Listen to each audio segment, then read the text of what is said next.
Şirket işçiden ağıl gözlürse şirket ağılsızdır. 10 illik şirketsen sen ne ağılı gözlürsen. Sahipkar işin başında dursun o demek değil ki bütün operasyonlarda iştirak eləsin. Sot üzerinden şirket idare edilmelidir. Başka da bir dönem yoktur yani. Yani sözlere güvenmeyin, rakamlara güvenin. Kapılar arkasında dedikoduyla idare etme mümkün değil. Bu geçmişten kalan adettir. İşler yaxşı olanda dikkatli olmak lazımdı. İşler pis olanda moralli olmak lazımdı. Bazen bir dijital transformasiya, süni intellektle integrasiya şirketin birçok meselesini həll edebilir. Ki şirket rəhbərləri böyüsələr də, amma psixoloji durumları böyümür. İdare etmede psikolojik amil çok önemlidir. Ötelediği problem daha büyük problem olarak geri dönür. Doğru strateji kurursansa uğurlu olmama ihtimalin yok. Geleceği bize ne diyecek?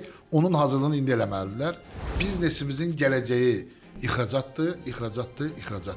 Şirkette problem var demirse xəyanət eləyir. Deyirsə hizmet eləyir, deyip çözüm verirse şirket bizi cihad edir.